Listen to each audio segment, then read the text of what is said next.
Now next doubt 36 के बाद हमारा था question number 38। Question 38।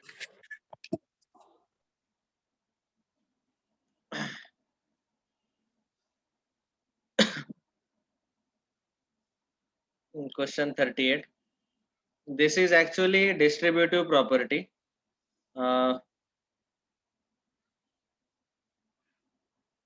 So the distributive property जो है उसमें 15 multiplied by in bracket a plus 5 is equal to दिया है 15 into -4 plus 15 into 5. तो आपको पता है this is a distributive property of multiplication over addition, that is a into B plus C. अगर ऐसा दिया है तो उसको हम लिख सकते हैं a into B, this is equal to a into B plus a into C. This a gets distributed with b and c। तो यहाँ पे 15 डिस्ट्रीब्यूट हो गया। तो इसको देख के आप ही बोलो, -4। इसको देख के आप ही बोलो a का वैल्यू कितना आएगा। यस, -4। -4। a will be -4 और हमें क्वेश्चन में क्या पूछा गया है, a का वैल्यू। So a is -4। समझ में आया सबको? Yes sir. ओके। क्या पूछा चैट में, please tell syllabus for advance test. Advance test में ये जो पूरा इंटीजर चैप्टर है, इंटीजर चैप्टर का हम ये एमटीजी के क्वेश्चन मंडे को कंप्लीट होने के बाद मंडे और ट्यूसडे डाउट्स लेंगे और उसके बाद मैं हमारे जो फाउंडेशन के वर्कशीट है, ये जो इंटीजर चैप्टर का वर्कशीट है, फाउंडेशन क्लास 7 मैथ्स इंटीजर्स, तो इंटीजर चैप्टर का जो वर्कशीट है वो वर्कशीट लेने वाले हैं, ठीक है, जिसमें थोड़े से और हाई लेवल के क्वेश्चन रहते हैं। देखो पहले ही वर्कशीट सॉल्व करने के लिए उन्होंने एडिशन सब्ट्रैक्शन लिया, दूसरे वर्कशीट में मल्टीप्लिकेशन डिवीजन है, तीसरे वर्कशीट में पावर वाले कैलकुलेशंस है। जो वर्कशीट अभी दिखा रहे हैं वो किस एमटीजी की है या एनसीईआरटी? ये हमारे फाउंडेशन का है। आपको मैंने शुरू में लेक्चर के शुरू में बताया था syllabus planning, do you remember? So in the syllabus planning I had told all of you, एक मिनट फिर से बता देता हूँ। देखो ये जो हमारा सिलेबस प्लान है इसमें आप मैथ्स का देखो, हम इंटीजर चैप्टर अभी पढ़ रहे हैं, फर्स्ट चैप्टर, और ये जो चैप्टर है ये हम एमटीजी से पढ़ेंगे और एनसीईआरटी बुक से पढ़ेंगे, that is called as mains level. और यही चैप्टर हम एडवांस लेवल पढ़ेंगे। तो एडवांस लेवल के लिए कौन से नोट्स है, ये वाला जो पीडीएफ मैंने अभी अभी आपको दिखाया, ये इंटीजर्स का पीडीएफ जिसमें सिनॉप्सिस है, थियरी पार्ट। सर इंटीजर का पीडीएफ आप शेयर करोगे? Yes yes, I will share this particular PDF. और इस पूरे साल भर के जो भी ये सारे पीडीएफ्स है, इसके नोट्स आपको मिल जाएंगे। You will get it with in 8 days। Notes होते हैं वो हमें कब मिलने वाले? 8 दिन के बाद आपको ये इनके नोट्स भी मिल जाएंगे। वर्कशीट के जो ये जो फाउंडेशन में सर हम वो वर्कशीट है वो नोट्स नहीं है, ऐप में भी है। ओके, क्या पूछा रहे इसने? सर वर्कशीट अभी आप जो दिखा रहे थे वो नोट्स में ही है। वही वही actually that is the advance foundation material, जो हम उसी चैप्टर को थोड़ा और हाई लेवल लेके जाते हैं, ठीक है ना। खाली एमटीजी के ऊपर नहीं, उससे ज्यादा थोड़ा हाई लेवल का भी डिस्कशन उसमें होगा। ऑल राइट, क्वेश्चन का लेवल सर वो हाँ बोलो। सर वो नोट्स ऐप पे आने वाले हैं? नहीं नहीं नहीं नहीं, आपको नोट्स हार्ड कॉपी मिलेगा in the form of a book, book के फॉर्मेट में आपको मिलेंगे। तो वो फाउंडेशन की तरफ से मिलेगा, मेड आईआईटी फाउंडेशन के खुद के नोट्स। ओके, MTG आपने परचेस कर लिया है, that we are going to cover, and foundation के नोट्स आपको मिलेंगे. Okay sir like this it is. Video किसका ऑन है? हाँ हाँ हाँ, पिछले साल ऐसे हमने दिए थे स्पाइरल जेरोक्स. इस साल हम उसका बुक बनाने का सोच रहे हैं, तो बुक बना के देंगे उसका. ठीक है. Okay sir. All right. Next question is, the next doubt is question number 39 that we will discuss. So question number 39. P is given as 15 divided by 3 plus 5 is not equal to 15 divided by 3 plus 15 divided by 5. ये जो statement है ये true है या false है, ये हमें check करना है. सर आपने कर दिया था. तो अभी आप चाहे तो इसको सॉल्व करके देख सकते हैं. सी 3 plus 5 जो है वो 8 आता है. पहले हम ब्रैकेट सॉल्व करते हैं. 15 डिवाइडेड बाय 8 वो आ जाएगा 15 अपॉन 8, और उसका कैलकुलेशन 1 पॉइंट समथिंग आएगा. और ये 15 डिवाइडेड बाय 3, 15 डिवाइडेड बाय 5, इसका कैलकुलेशन आएगा 5 + 3 8. Both are unequal, so this is correct. आपको समझ में आया? ओरली मैंने जो कैलकुलेशन किया, ये आएगा 15 डिवाइडेड बाय 8, तो 15 डिवाइडेड बाय 8 आएगा 1 पॉइंट समथिंग. ठीक है. और यहाँ पे 15 डिवाइडेड बाय 3 5 आएगा, प्लस 15 डिवाइडेड बाय 5 3 आएगा. मतलब ये राइट हैंड साइड जो है ये 8 आएगा. लेफ्ट हैंड साइड का आंसर आया 1 point something, right hand side का आंसर आया 8. मतलब दोनों अनइक्वल है, और इसने भी क्लियरली बोला कि ये दोनों अनइक्वल है. So that means this statement is true. ये ट्रू स्टेटमेंट है. ये समझ में आया क्या सबको? Yes sir. ओके. तो पहला स्टेटमेंट P जो है it is true. Second statement says that distributive law over addition holds in division. This is false because Sir, somebody is speaking. because only we have seen in the Shreya, आप अच्छे range में आके बात करो बेटा, आपका आवाज हमें सुनाई नहीं दे रहा है. श्रेया वानरे, अगर आपको कुछ बोलना है तो अच्छे रेंज में आके बात करो. Sit in good network area. Okay. Second statement जो है वो है distributive law over addition holds in division. ये स्टेटमेंट फॉल्स आएगा. क्यों? क्योंकि अभी अभी हमने देखा कि जब हम मल्टीप्लिकेशन को एडिशन के ऊपर डिस्ट्रीब्यूट करते हैं तो ये ट्रू आता है. ओके, ये हमने ऑलरेडी देखा है. Multiplication is distributive over addition. But division का अगर हमने डिस्ट्रीब्यूशन लिया a divided by b plus a divided by c, this is not distributive. Okay, division is not distributive over addition.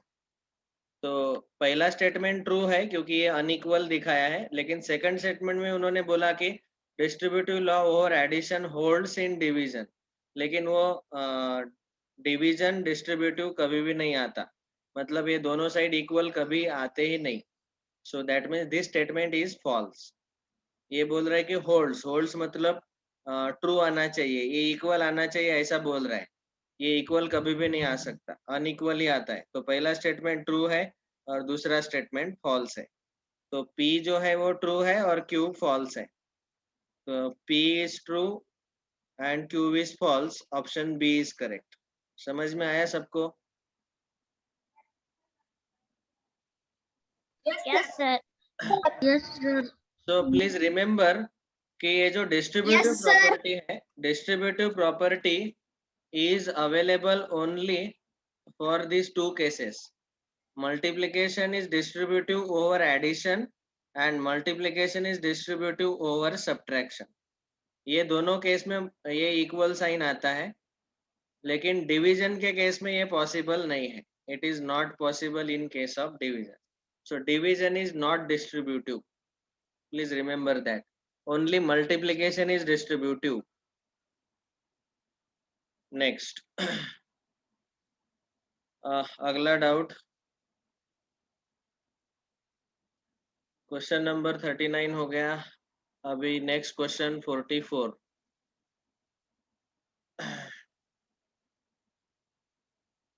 Question number 44।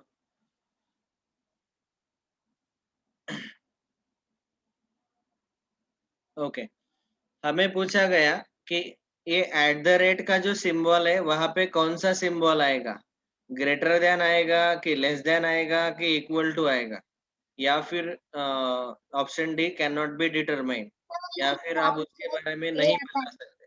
तो आपको क्या करना है, इस एट द रेट के लेफ्ट वाला पूरा सॉल्व करो और उसका आंसर निकालो, इसके राइट वाला पूरा सॉल्व करो, इसका आंसर निकालो, और चेक करो कि ये जो लेफ्ट वाला आंसर है और ये राइट वाला आंसर है, ये दोनों आंसर में ग्रेटर का सिंबल आता है यहाँ पे कि लेस देन और इक्वल टू। तो पहले हमें सॉल्व करना पड़ेगा ये। तो आपको बॉडमास रूल तो पता ही है। So let me solve quickly. 25 divided by negative 5 plus 9 divided by negative 9, ये एट द रेट सिंबल के लेफ्ट वाला है। इसको अगर हमने सॉल्व किया तो सबसे पहले ये दोनों डिवीजन सॉल्व होंगे। तो 25 डिवाइडेड बाय नेगेटिव 5, 5 5 और एक पॉजिटिव है एक नेगेटिव है, तो डिवीजन आएगा -5, -5। ओके, बीच में है ये प्लस साइन, तो प्लस साइन हमने लिख लिया। प्लस नाउ -1 9 डिवाइडेड बाय -9, तो डिवीजन आएगा 1, लेकिन एक पॉजिटिव है एक नेगेटिव है, 1 डिवीजन आएगा -1। -1 ओके, अभी -5 प्लस -1, इसका आंसर आएगा -6, -6 आया लेफ्ट वाला आंसर। ये समझ में आया सबको? Yes sir, okay, yes next sir, समझ में आया। अभी इसके राइट वाला सॉल्व करते हैं। ये डिवीजन और ये डिवीजन सॉल्व करो। सो 32 divided by -8 minus 17 divided by -17, तो इसका आंसर आएगा 32 डिवाइडेड बाय 8, डिवीजन का आंसर आएगा 4। ये पॉजिटिव है ये नेगेटिव है, तो डिवीजन विल बी नेगेटिव। बीच में है माइनस साइन, ये माइनस साइन लिख लिया। 17 डिवाइडेड बाय -17, तो उसका आंसर आएगा -1। अभी -4 minus -1, so it will be -4 plus 1 and the answer will be -3। तो राइट हैंड साइड का आंसर आया -3। अभी आप ही बोलो कौन बड़ा है कौन छोटा है? -3 -3 is bigger, sir. -3 बड़ा है। so this is our Sir, answer। -6 is smaller. Very good. -6 is smaller, so Sir, -3 is bigger. Option B is correct. Less than का सिंबल आएगा Sir, यहाँ पे। -3 is greater.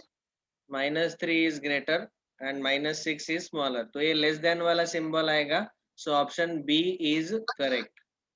Option B is correct. समझ में आया सबको? Yes, sir. Sir. Okay, next 44 completed. उसके बाद है 46, उसके बाद है 50, 46 and 50। 46, the product of three integers is -255. If two of the integers are -17 and -5, then the third integer will be। देखो, हमें बोला गया कि the product of three integers is -255। उसमें से दो इंटीजर दिए हैं -17 and -5, then the third integer will be। तो थर्ड इंटीजर जो हमें पता नहीं है, थर्ड इंटीजर उसको हम x लेंगे, जो हमें पता नहीं है। अभी पहला इंटीजर है -17 मल्टीप्लाइड बाय दूसरा इंटीजर है -5 मल्टीप्लाइड बाय तीसरा इंटीजर हमने लिया x, और तीनों का मल्टीप्लिकेशन हमें आंसर मिलता है -255। Okay, so now how to find out x। तो यहाँ पे आपको इसको जब सॉल्व करते हो तो ये -5 और -17 दोनों के दोनों इंटीजर लेफ्ट हैंड साइड में मल्टीप्लाई किए हैं, उनको हम इक्वल टू के राइट में जब शिफ्ट करेंगे तो वो नीचे डिवाइडेड बाय हो जाएंगे 17 इंटू -5. ओके, अभी यहाँ पे पहले -255 अपॉन ये मल्टीप्लीकेशन सॉल्व कर लो. 17 इंटू 5 कितना आएगा? 17 5 जा -85 माइनस या पॉजिटिव आएगा कि नेगेटिव? ये नेगेटिव है, ये नेगेटिव है. दोनों नेगेटिव का प्रोडक्ट हमेशा कैसे आता है? पॉजिटिव. समझ में आया कि नहीं? ओके, यस सर तो पॉजिटिव 85 आया. ठीक है, यस सर अभी न्यूमरेटर में है -255. अभी ये एक्चुअली क्या है? 255 डिवाइडेड बाय 85. ये डिवीजन आपको सॉल्व करना है. अभी ऑप्शन देखो. ऑप्शन देख के हम सोच सकते हैं कि 3 या -3 आंसर आ सकता है. तो ये 85 3 जा कितना आता है चेक करो. 3 5 जा 15 कैरी 1, 3 8 जा 24 प्लस 1 25. 85 3 जा 255 आ रहा है. तो इसका मतलब इनका डिवीजन 3 आएगा और ये एक minus sign as it is रहेगा. So answer is -3. समझ में आया? न्यूमरेटर एक नेगेटिव है, नेगेटिव और दूसरा पॉजिटिव है, तो डिवीजन भी कैसे आता है? नेगेटिव. एक नेगेटिव एक पॉजिटिव, तो division is negative. Is it clear to everyone?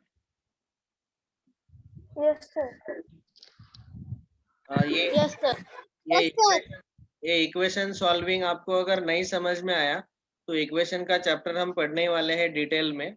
अभी फिलहाल इतना समझ लो कि यहाँ पे ये दोनों इंटीजर लेफ्ट हैंड साइड में मल्टीप्लाई हुए थे, तो उनको राइट हैंड साइड में जब हमने शिफ्ट किया तो वो ऐसे नीचे डिवाइड हो जाएंगे ये दोनों. Next question number 50. जिनको भी ये क्वेश्चन डाउट थे वो सब लोग इसका स्क्रीनशॉट लेके बाद में लिख लेना सॉल्यूशन, जहाँ पे आपने नोटबुक में ब्लैंक स्पेस छोड़ा है. सर यही नया डाउट है हाँ सर. बोलो बोलो. मैंने स्क्रीनशॉट नहीं लिए. ले लो. सर यही क्वेश्चन है. डाउट वाले जो भी आपके डाउट्स थे, आपके खुद के जो डाउट्स थे. सर ले लिया स्क्रीनशॉट. सर 46 वाला. सर 46 वाला.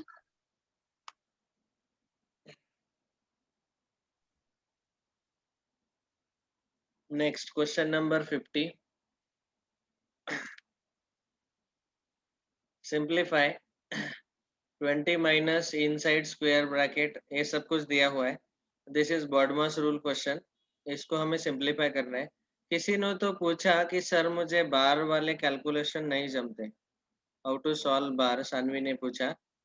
तो बार वाला एक आधा क्वेश्चन हम ले लेंगे. कहाँ पे है क्वेश्चन वो बार वाला क्वेश्चन? सर वो बार वाला आपने कल था सर. कंपैरिजन टाइप में पैसेज 2 का थर्ड क्वेश्चन है. पैसेज 2 हाँ का? सर. हाँ ये वाला सेकंड या थर्ड क्वेश्चन. तो ठीक है, मैं ये थर्ड क्वेश्चन ले लेता हूँ. क्लास में ही ले लेंगे इसको, तो आपको समझ में आएगा कि बार कैसे सॉल्व करना है. चाहे तो दोनों क्वेश्चन हम ले लेंगे क्लास में, और उस टाइप के बार वाले क्वेश्चन में और ज्यादा होमवर्क दे दूंगा. इसके अलावा पहले 50 को सॉल्व कर लेते हैं. Okay, 20 minus inside square bracket -15 plus in curly bracket 4 divided by -1 -1 -3 curly bracket complete into 6 square bracket complete. Okay, तो ये 20 माइनस स्क्वायर ब्रैकेट. सबसे पहले बॉडमास रूल में जैसे हमने आपको बोला था कि हम ब्रैकेट सॉल्व करते हैं। ब्रैकेट में पहले बार सॉल्व करते हैं, बार नहीं है तो पहले हम राउंड ब्रैकेट सॉल्व करते हैं, राउंड ब्रैकेट भी नहीं है तो पहले करली ब्रैकेट सॉल्व कर लेंगे। तो यहाँ पे करली ब्रैकेट है और फिर करली ब्रैकेट के अंदर भी जो है उसमें सीक्वेंस लगाना है BODMAS, जो भी पहले division, multiplication, then addition, subtraction. तो यहाँ पे करली ब्रैकेट के अंदर देखो क्या क्या दिया हुआ है। इनसाइड करली ब्रैकेट यहाँ पे है डिवीजन और यहाँ पे है सब्ट्रैक्शन। तो पहले हम डिवीजन सॉल्व करेंगे, है ना। तो ये -15 प्लस करली ब्रैकेट को हम सॉल्व कर रहे हैं पहले, ये इंटू 6 एज इट इज रहेगा। पहले हम डिवीजन सॉल्व करेंगे। 4 डिवाइडेड बाय -1, तो 4/1 आंसर 4 आता है। एक पॉजिटिव है 4 और एक निगेटिव है, तो आंसर आएगा -4। ये समझ में आया सबको? Yes sir. हाँ, और ये -3 जो है -3 एज इट इज रहेगा। अभी नेक्स्ट स्टेप में हम सॉल्व करेंगे ये सब्ट्रैक्शन। पहले डिवीजन सॉल्व किया, बाद में अभी सब्ट्रैक्शन। इसको साइड में सॉल्व कर लेता हूँ मैं। -4 -3, उसको आप चाहे तो ऐसे भी लिख सकते हैं, -4 plus -3 and it will be -7। 4 + 3 7, दोनों का कॉमन साइन माइनस, सो -7 आएगा इस करली ब्रैकेट का answer. So 20 minus in square bracket 15 plus करली ब्रैकेट का आंसर आया -7, उसको मैंने ऐसे ब्रैकेट में लिख लिया, इंटू 6 स्क्वायर ब्रैकेट कंप्लीट। ये भी इसका पूरा करली ब्रैकेट का आंसर -7 हमने लिख लिया। करली ब्रैकेट को हमने रिमूव कर दिया तो भी चलेगा। अभी स्क्वायर ब्रैकेट को सॉल्व करना है पहले, ठीक है। तो स्क्वायर ब्रैकेट में भी यहाँ पे है एडिशन और यहाँ पे है मल्टीप्लिकेशन। तो पहले हम सॉल्व करते हैं multiplication. So first we will solve multiplication. -15 यहाँ पे प्लस -7 इंटू 6, इन दोनों का मल्टीप्लिकेशन कितना आएगा? बोलो बोलो। -7 इंटू -42 -42, वेरी गुड। -42 उसके बाद अभी ये एडिशन सॉल्व करना है। 20 माइनस, ये एडिशन देखो, -15 -42 दोनों निगेटिव है, तो दोनों को ऐड करना पड़ेगा। 42 + 15, तो 42 + 15 कितना आता है? 5 + 2 7, 57 5 57, और वो आ जाएगा निगेटिव आएगा क्योंकि दोनों निगेटिव है। सो -57 इज द आंसर। अभी ये स्क्वायर ब्रैकेट के अंदर -57 और ये सब्ट्रैक्ट करना है, तो ये minus of minus it will become +57। Minus को हम प्लस में कन्वर्ट करते हैं और इसका साइन चेंज कर दिया, पॉजिटिव तो 20 + positive 57, 77 so answer is 77. Sir can you repeat Okay, so as per BODMAS rule, first we should solve the brackets. Okay, तो ब्रैकेट में भी सीक्वेंस है कि पहले हम राउंड ब्रैकेट सॉल्व करते हैं, फिर करली ब्रैकेट। तो यहाँ राउंड ब्रैकेट नहीं है, करली ब्रैकेट है, तो पहले करली ब्रैकेट सॉल्व करेंगे। फिर उस ब्रैकेट में भी पहले मल्टीप्लिकेशन डिवीजन सॉल्व होगा और बाद में एडिशन सब्ट्रैक्शन। तो यहाँ पे डिवीजन था, तो 4 डिवाइडेड बाय -1, उसका आंसर आया -4 और ये -3 एज इट इज। फिर बाद में ये एडी सब्ट्रैक्शन सॉल्व किया तो उसका आंसर आया -7। तो अभी करली ब्रैकेट सॉल्व हो गया। अभी हमें सॉल्व करना है ये स्क्वायर ब्रैकेट। उस स्क्वायर ब्रैकेट में भी दो ऑपरेशन है, एक है एडिशन, एक है multiplication.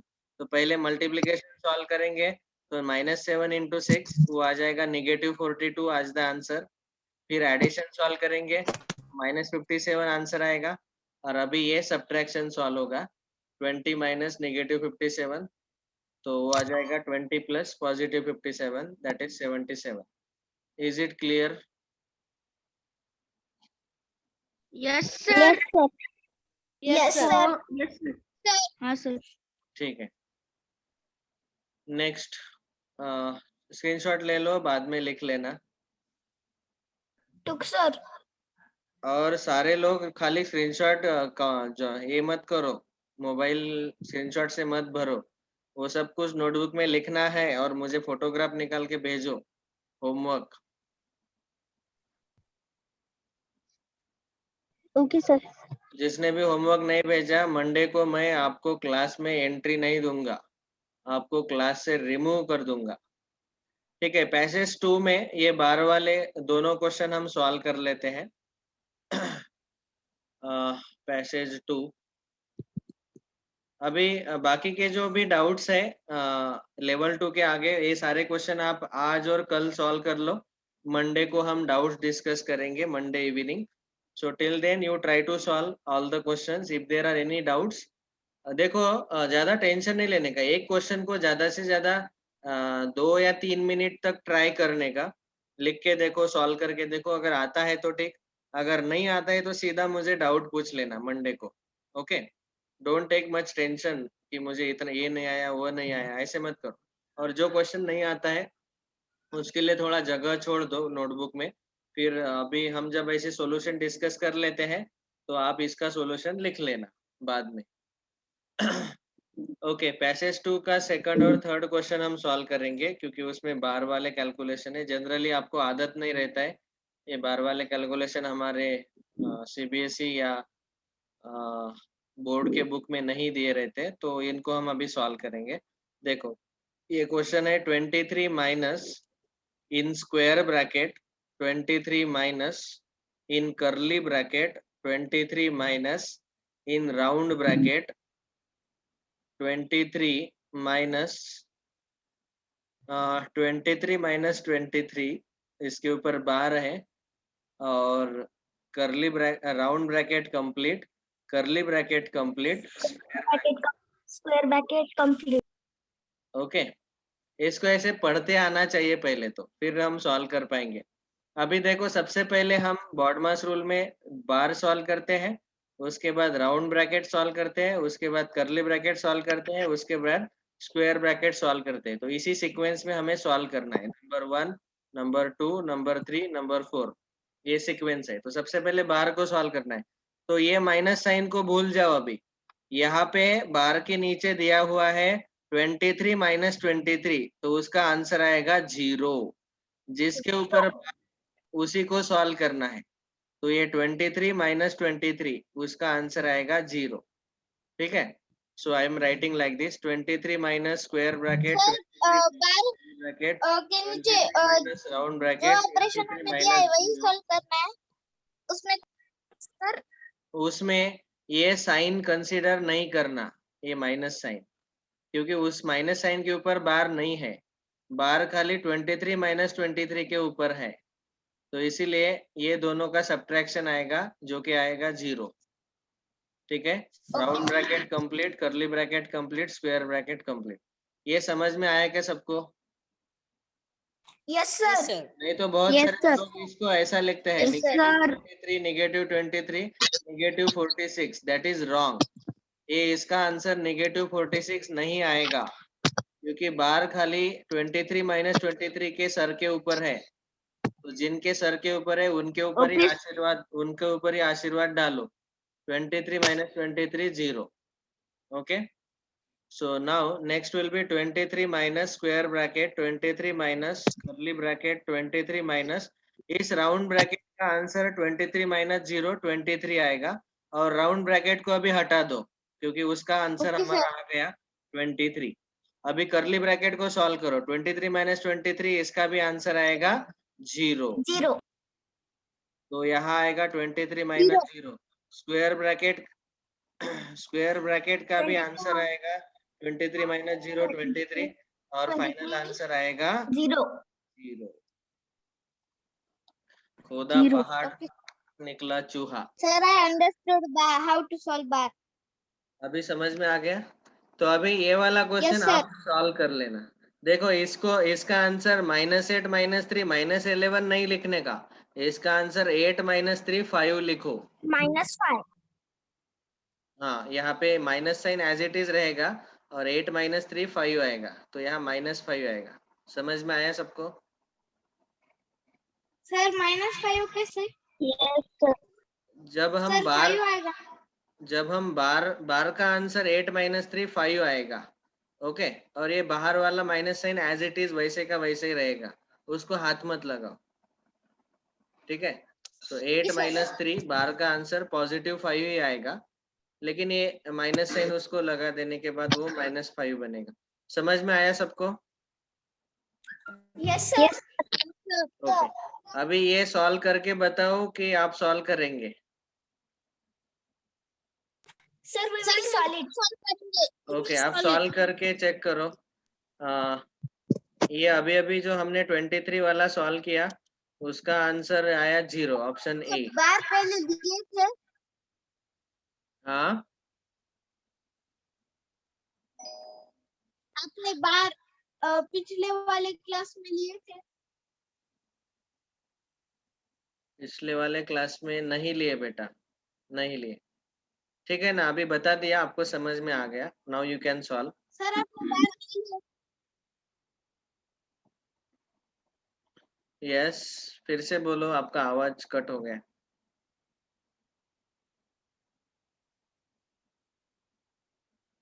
Okay, so tomorrow although there is no test, लेकिन आपको मैथ्स का बहुत ज्यादा होमवर्क मैंने दे दिया है। देखो लेवल 2 के बाद कितने सारे क्वेश्चन सॉल्व करने हैं आपको, काउंट करेंगे हम। देखो मैच द फॉलोइंग में ये एक मैच द फॉलोइंग है, 2 मैच द फॉलोइंग, और हाँ ये हो गए 2 मैच द फॉलोइंग। असर्शन और रीजन टाइप में ये 4 ऑप्शन रहते हैं ABCD, और यहाँ पे क्वेश्चन नंबर 1, इसका आप ऑप्शन चेक करो कौन सा है। असर्शन रीजन टाइप के क्वेश्चन को सॉल्व करने का तरीका बता रहा हूँ मैं। देखो असर्शन मतलब ये पहला स्टेटमेंट है, 7 into -4 दैट इज -7 into 4, ये ट्रू है, तो ये ट्रू आता है। और product of two integers of opposite sign is positive, ये फॉल्स है। एक पॉजिटिव अपोजिट साइन मतलब एक पॉजिटिव और एक नेगेटिव है, तो उनका प्रोडक्ट जो है वो नेगेटिव आता है, लेकिन ये पॉजिटिव बोल रहे हैं तो ये फॉल्स है। तो अभी असर्शन ट्रू है और reason If false. assertion is true, reason is assertion is false. True and reason is false, option C is correct. तो इसके नीचे लिखने का ऑप्शन सी। ओके, फिर सेकंड को सॉल्व करो, चेक करो कौन ट्रू है कौन फॉल्स है, ऐसे। समझ में आया? अभी इसके बाद असर्शन के ये 5 क्वेश्चन है, पैसेज वाले 6 क्वेश्चन है, फिर subjective question, very short type and long type, integer numerical type question है, और ओलंपियाड मतलब थोड़े टफ क्वेश्चन है ये। ट्राई करो सॉल्व करके देखो, और जो भी नहीं आते हैं सीधे सीधे क्लास में डाउट पूछना है, ज्यादा टेंशन नहीं लेना है। 2 मिनट आप सॉल्व करके देखो, 2 मिनट में अगर आंसर नहीं आता है सॉल्व करके, 2 या 3 मिनट, तो आप उसको राउंड करके रखो और क्लास में डाउट पूछ लेने का। Okay, so thank you very much, we will meet on Monday. चलो bye, see you. Bye sir. Bye, bye sir. Sir. Bye sir. Bye, sir. Bye bye.